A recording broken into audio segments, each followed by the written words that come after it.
Hey guys, it's me Anaïs. So today I'm going to be doing a response video. It's kind of like a response. It is a response to a video from Joshua Robertson, who was responding to Lillian Oak.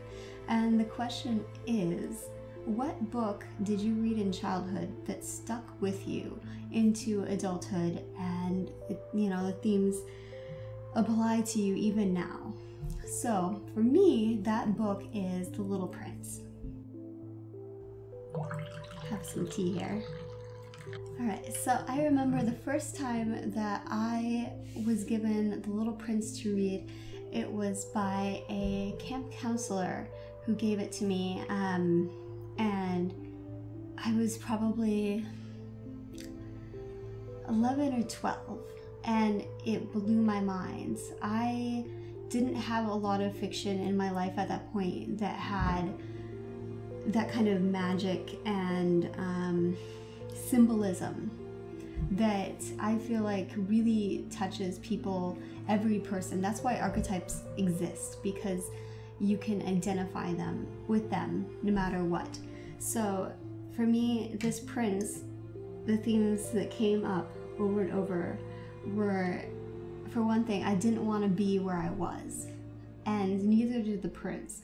So he had to go on a journey, and he had to leave some things that he loved to do it. And that theme really resonated with me.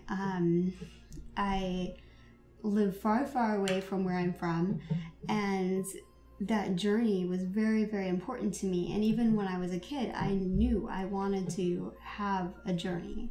And to do that, you have to leave something that's important to you. And maybe you'll be able to return to it. For the prince, it was his rose, and sometimes you can't.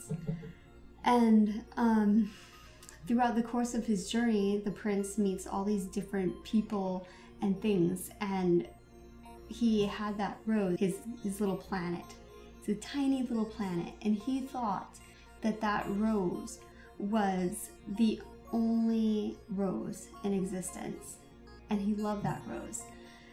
And then he found on this other place rose bushes, roses everywhere, so many roses, and it broke him a bit to realize that she wasn't the only one, and he had to realize that what made her special was that she was his.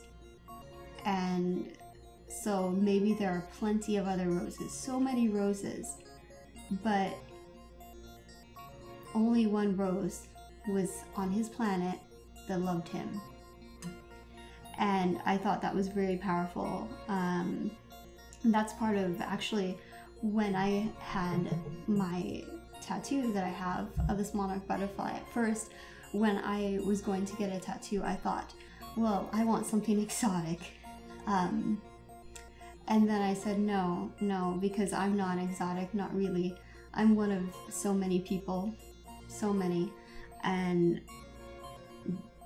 so I want something that's a better symbol. So a monarch butterfly, there's so many monarch butterflies, but each one is an individual, and each one is beautiful and special in their own way. Just like his rose. Another theme is he tamed a fox, and then he wanted to leave the fox, and the fox said, hey, you're responsible for me now because you tamed me. And I think that that's also really powerful.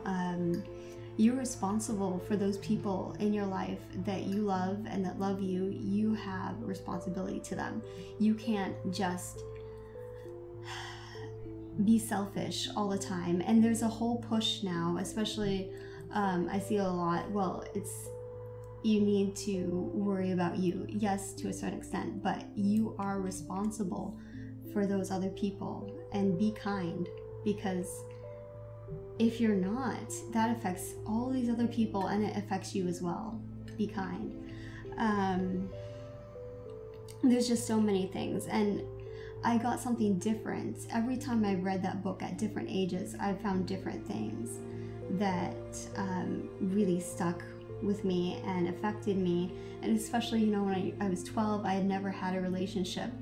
And as I grew up, I did have relationships, and then it meant different things and more poignant things to me, because he had written this book, the author, about his wife, who he had left because he was a pilot, and he had left her to go out and do his own thing, and she was his rose.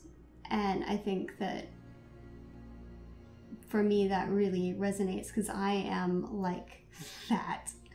I need to have my own individuality, but I'm also one of many, and I need to respect that as well. So anyway, that is my response to the response. I'm gonna finish my tea. I hope that you have tea too. Childhood books that stick with you. What a wonderful question. All right, talk to you next time. Goodbye.